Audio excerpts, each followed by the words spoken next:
देश बदहाल है, एनडीए की सरकार है, आधी आबादी आंगनबाड़ी सेविका, सहायिका, आशा, ममता, जीविका, रसोईया परेशान है, यही तो मोदी जी की सरकार है। जी नमस्कार, मैं सविता कुमारी यादव। अब भारतवर्ष की तमाम आंगनबाड़ी सेविका, सहायिका बहनों का आपका अपना यूट्यूब चैनल सविता कुमारी यादव में हार्दिक स्वागत करती हूँ, नंदन करती हूँ, अभिनंदन करती हूँ। बहनों, हम आज बात करेंगे बिहार की आधी आबादी आंगनबाड़ी सेविका, सहायिका, आशा, ममता, रसोईया, जीविका की बदहाल स्थिति पे, इनकी दुर्दशा पे और एफआरए सिस्टम पे। जी हाँ, आपने बिल्कुल सही सुना। अभी तक तो हमारे बिहार में नारा था कि बिहार में बहार है, नीतीश सरकार है, लेकिन अब नया नारा आ गया है कि देश बदहाल है, एनडीए की सरकार है, आंगनबाड़ी सेविका, सहायिका परेशान है। यही तो हमारे देश के माननीय प्रधानमंत्री जी मोदी जी की सरकार है। इनके कार्यकाल में महंगाई बढ़ती जा रही है और आंगनवाड़ी सेविका, सहायिकाओं की मानदेय बढ़ोतरी पर इनको कुछ सूझ ही नहीं रहा। आंगनवाड़ी सेविका, सहायिकाओं के लिए कोई महंगाई नहीं बढ़ी है। इनके लिए आज वही 2015-18 वाले दिन है। इनके कार्यकाल में महंगाई चरम पे है, लेकिन आंगनवाड़ी सेविका, सहायिकाओं के लिए आज भी वही पुराना दिन है जिस समय 2010-12-15 में 7 रुपए आलू मिलता था, 69 रुपए दाल मिलता था, 80 रुपए सरसों का तेल मिलता था। अगर 100 रुपए लेकर के लोग बाजारों में निकलते थे तो एक झोला सब्जी लेकर के आ जाते थे। आज यही रेट हमारे लिए जो ये तय किए हुए हैं, आज भी वही है। हम लोगों के लिए कोई महंगाई नहीं बढ़ी है। जब 400 रुपए सिलेंडर था तब महंगाई थी, 20 रुपए दूध था तब महंगाई थी, 2 रुपए केजी आलू था तब महंगाई थी, 100 रुपए में झोला भर के सब्जी लाते थे, उस समय महंगाई थी। आज 500 रुपए लेकर के भी जाओ तो आधा झोला सब्जी नहीं लेकर के आते, तो आज महंगाई नहीं है।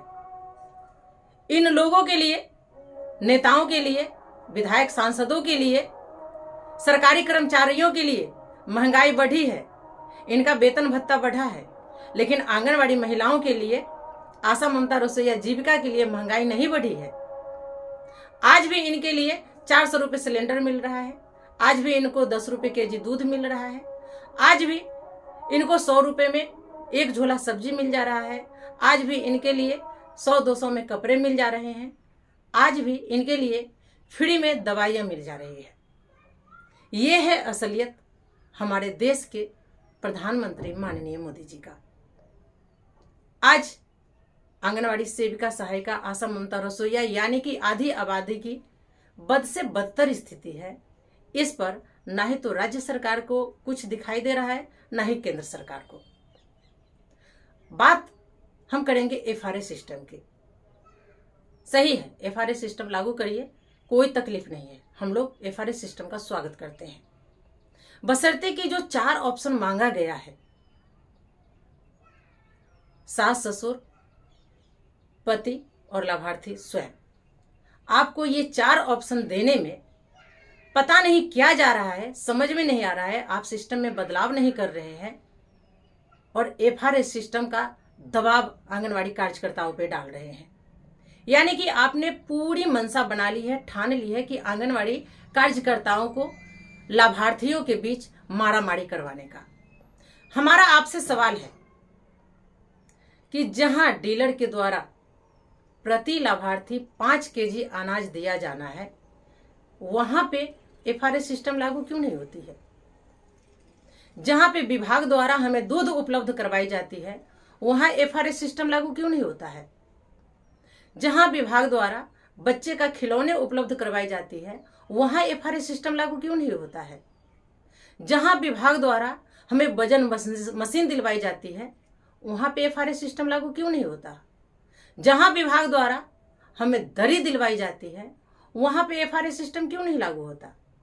सरकार द्वारा जो हम लोगों को 50 केजी का बोरा, 50 केजी के नाम पर जो बोरा चावल का हम लोगों को उपलब्ध करवाई जाती है, जिसमें अगर 4 क्विंटल लेना है तो वो 3.5 क्विंटल ही उतरता है, वहां पे एफआरए सिस्टम और वजन लागू क्यों नहीं होता?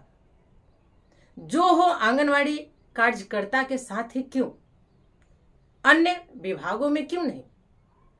अन्य जो विभागीय पदाधिकारियों द्वारा हमें सामान उपलब्ध करवाई जाती है, पोस्टर बैनर, उसमें FRA सिस्टम लागू क्यों नहीं होता है? यानी कि सबसे ज्यादा भ्रष्टाचार एक आंगनवाड़ी कार्यकर्ता के यहाँ ही होता है। यानी कि हीरा का चोर और खीरा का चोर दोनों को आपने समतुल्य कर दिया है। हीरा का चोर है, उस पे कोई नकेल नहीं कसी जा रही, लेकिन आंगनवाड़ी सेविकाओं को परेशान किया जा रहा है। जो माल्या साहब थे, वो लोग देश छोड़ करके विदेश में पैसा लेकर के भाग गए, उन पे आपका ध्यान नहीं है। आंगनवाड़ी कार्यकर्ताओं पे आपका ज्यादा ध्यान है।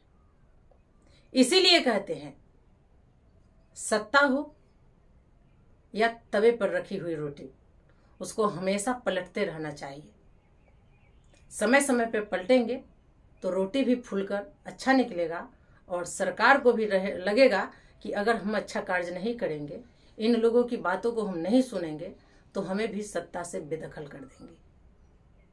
लेकिन आप लोग कहीं ना कहीं जातिवाद में बट जाते हैं और उस समय अपने सारे दुख दर्द को भूल जाते हैं और सत्ता में फिर उन्हीं को बैठाते हैं जो आपको गिद्ध की तरह नोच कर खाते हैं। मानसिक प्रेशर में हमारी बहनें मानसिक रोगी हो गई है, वो डिप्रेशन का शिकार हो गई है। लेकिन उससे आप लोगों को क्या? आप लोगों को सरकार तो वही चाहिए जो गिद्ध की तरह आपको नोच करके खा रहा है। जिस तरह से अन्य संगठन वाले आप लोगों को यूज करते हैं, भेड़ बकरियों की तरह, रिक्शा ठेला वालों, हवाई जहाज उड़ाने वालों, जूता चप्पल सीने वालों, दुकान प्रतिष्ठानों, आशा ममता रसोईया के साथ भीड़ का हिस्सा बनाते हैं, वही है ये बीजेपी सरकार, NDA सरकार। हम लोगों को किसी भी कार्यक्रम में भीड़ का हिस्सा बनाने के लिए बुला लेती है, सम्मानित करने के नाम पे, लेकिन क्या सम्मान मिलता है वो आप भी जान रही है, हम भी जान रहे हैं। जितनी खर्च ये लोग बेवजह करते हैं, उतनी में हमारी आंगनवाड़ी कार्यकर्ताओं की अच्छी खासे मानदेय बढ़ोतरी हो जाएंगी। लेकिन वो तो करेंगे नहीं, क्योंकि ये लोग महिलाओं के नाम पर महिलाओं का शोषण करते हैं। झूठ मूठ का ये गाथा गाते हैं कि हम महिला सशक्तिकरण की बात करते हैं, मैं महिला उत्थान की बात करता हूं, हम लोग बेटी बचाओ बेटी पढ़ाओ का नारा देते हैं। हर जगह लिखा रहता है महिलाओं का सहयोग करे, महिलाओं का उत्थान करे, बेटी बचाओ बेटी पढ़ाओ, लेकिन सही मायने में ये लोग महिला विरोधी सरकार है। ये कभी महिलाओं का उत्थान चाहे ही नहीं है। ये लोग बेटी बचाओ बेटी पढ़ाओ नहीं कहते हैं, ये लोग बेटी पढ़ाओ और उसका शोषण करवाते हैं। आप लोग अलर्ट हो जाइए, अपने हक अधिकार के लिए कोर्ट का शरण लीजिए। कोर्ट नहीं जाइएगा तब तक ये गूंगी बहरी निकम्मी सरकार आप लोगों को कुछ भी नहीं देने वाली है। इसके लिए आप लोगों को एकजुट होकर सरकार के खिलाफ कोर्ट में जाना पड़ेगा। उसके साथ साथ रोड से कोर्ट तक, सड़क से सदन तक आपको अपनी लड़ाई जारी रखनी पड़ेगी। मन में बहुत सारी बातें आ रही हैं। इस सरकार से उम्मीद करना बेकार है। हमने कमेंट बॉक्स में आप लोगों का राय जाना, यहां नहीं बोल सकते हैं क्योंकि ये सरकार जो है आवाज उठाने वाले के खिलाफ कार्रवाई करते हैं और उनको परेशान करते हैं। ये हर जगह अपनी मनमानी करते हैं और अपनी नाकामी को हम लोगों के सर पे डाल देते हैं। उसमें से कुछ हमारी ही सेविका सहायिका बहनें होंगी, उनके अभिभावक होंगे, वो कहेंगे बहुत उड़ती थी, बहुत बोलती थी, ठीक हुआ है। वो ये नहीं कहेंगे कि मैं आपकी आवाज बनकर आपके दर्द को सरकार के सामने रखने का काम किया है। अगर हर एक आंगनवाड़ी सेविका सहायिका में ये हिम्मत, ये साहस हो जाए कि सरकार की आंखों में आंखें डाल के बात करेंगे, उनसे हम सवाल जवाब करेंगे, नहीं डरेंगे, डटे रहेंगे, लड़ेंगे लड़ेंगे, जीतेंगे जीतेंगे, तब जाकर ये सरकार आपके सामने झुकेगी और आपकी बातों को मानेगी।